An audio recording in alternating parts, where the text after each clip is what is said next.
Hi, everybody, and welcome back to yet another cracking edition of The Matt Brown Show. This is the Secrets of Fail series, where we're talking to entrepreneurs and CEOs all about their epic business blunders. And with us in the hot seat today is the CEO of a hospital, in fact, called the Hodgeman County Health Center. That is hchonline.org if you are interested. And so his name is none other than the man, the legend, David Paul. Welcome to the show, buddy. Yeah, thank you. Glad to be here. Awesome. Well, look, let's get into what you guys are up to there and the elevator pitch. So walk us through that. What are you guys up to?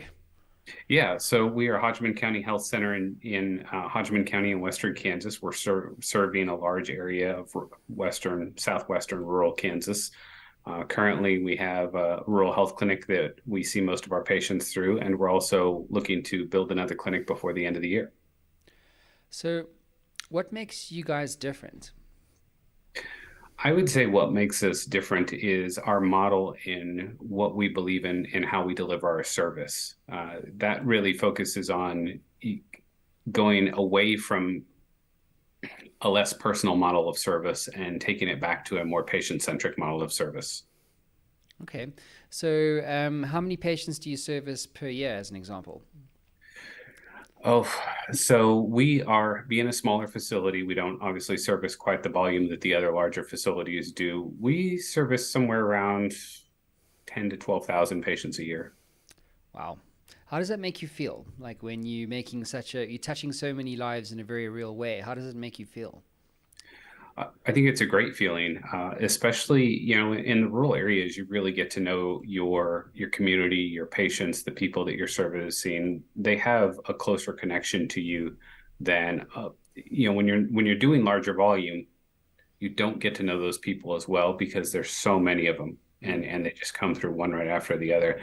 And here, you're not just servicing patients, but you're taking care of your community. You're taking care of the people that are your neighbors, people that you see in the grocery store, people that, have land next to your land. It's a very tight-knit group. It's a very fulfilling experience. I'm sure. I wish in another life I had the opportunity to get into healthcare. Like it was Yeah. never an option for me. Yeah. But I know, as I was saying to you before we went live, I know a lot of CEOs, NASDAQ listed companies, healthcare, innovators, startups, all trying to make a difference to humanity through healthcare. And I'm always inspired by, the likes of you. Thank you. Cool, Bad. Well, look, let's get into the meat and the potatoes of this episode. What is your epic story of fail for our audience around the world today? Right. So I think the story I'm going to bring to the table is one about hiring the wrong people. This is something that coming out of COVID at a time when the healthcare industry was really short on employees, short on staff, really hard to find good employees, and making the mistake of settling for an employee that was just not the right fit, hiring too soon rather than continuing to look for those right employees. Mm. That's come up a lot, weirdly enough, or I should say, unsurprisingly. Yeah. Yeah. How do you hire the right people?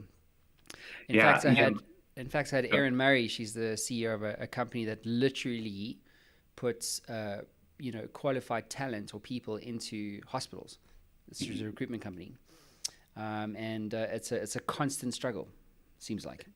Yeah, it absolutely is. And you're 100% right. You touched on it when you said it's not just a struggle exclusive to healthcare. Ever since COVID, as I understand it, I think all industries are struggling for people. And not just, you have three different levels. You have just people, warm bodies in the spot, and then you have good people, good candidates, right? And then you have qualified candidates, right? And so that third one, to find a good qualified candidate, it's rare. It's hard these days. You really have to be willing to wait out the time and search for that right candidate. Absolutely. So when you have found yourself in a situation where you've been hiring the wrong people, what has that whole experience taught you about building and growing a business? Because you guys aren't a small hospital. You're generating a significant amount of capital, or revenue, I should say. Right. So obviously you figured stuff out along the way, I'm sure. So what have you figured out? What lessons do you now take forward with you into the business? You know what, I think it certainly draws you together as a team when you've identified that you don't have the right person on the team, because what happens is the other members of the team have to pick up that slack, right? Mm-hmm. If you made the wrong hire, let's say 30, 60, 90 days into it, you identify, okay, this person's not carrying their weight. This is not the right team member that we thought they were in the interview. You have to have the backbone as a leader to not be afraid to part ways with that person, right? But this is tough because it also goes back to putting more stress on your team as a whole, as those directly underneath you, with your executive team, with your administrative team, with the managers, right? With the other employees that have to then pick up the slack for that work. Now the job's open again, right? And finding that right person that believes in what you're doing in healthcare, that buys in and is really willing to carry the flag for the hospital and represent us well. That's a hard thing to do. These days, people, they kind of have the separation in their mind. They feel that, well, you hired me as an employee, but I'm going to go and do this on my free time. I'm going to post it all over social media, and you shouldn't be mad at me. Right? and that's just not true. I mean, you're a representative of the place that you work, even when you're not at work. That's just the way it is, right? It's just facts. Yeah, it's seemingly a problem that doesn't ever change. It's just the same. You know what I mean? Like, it just doesn't quite change. It's unbelievable. And then, of course, with AI coming along, I mean, now what? Yeah. Represents a whole new paradigm of problems in this area. It really does. And AI has been interesting because it's really making a very strong break into the healthcare field. And it has there's a few areas where it's really going to be helpful to us, where it's going to help us make some advances, some big efficiencies. So I'm welcoming it with open arms. Mm-hmm. So David, Paul, what is your advice to other CEOs or entrepreneurs listening to us, watching us right now, wherever they are in the world, about the importance of failing, or failure in business success? Yeah, I'm going to kind of reiterate things that I've heard before, which is that just to not be afraid to fail. So many of us feel as leaders that we have to be perfect, because when we do fail, we often take the brunt of it. We're kind of the face of you're the face of your company. You're the face of, the brand, really, right? Mm-hmm. And it's very hard not to put too much pressure on yourself to say, I made the wrong call, right? I made the wrong choice. I thought that was going to be a great candidate. We made the offer, we hired. Turns out that was not the right person for the team. So maybe look at your hiring process, go back and refine it. Don't be too quick to hire and just get a warm body in the seat. And the biggest thing, it's okay to acknowledge your mistakes. The biggest thing is correct them. All right. Don't turn a 30-day problem into a 9-month problem because you didn't have the backbone to correct it. Mm-hmm. That's my best advice for that. Mm-hmm. And what about books, tools, or resources that you recommend? Is there a specific book that you read recently, maybe something that you gifted the most? Oh, yeah. Gosh, there's one that I am actually getting ready to start reading, and let me see here. I will have to think of it. I have it back at home, and I didn't think about that question.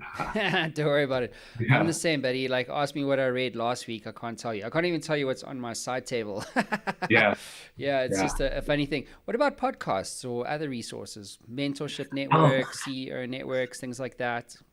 Yeah, I love podcasts on leadership. I believe it or not, I try and follow a lot of podcasts around self-discipline, around leadership, or around a lot of things, some in business.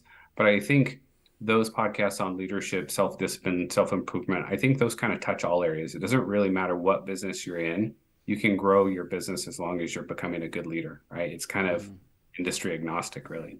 Mm-hmm.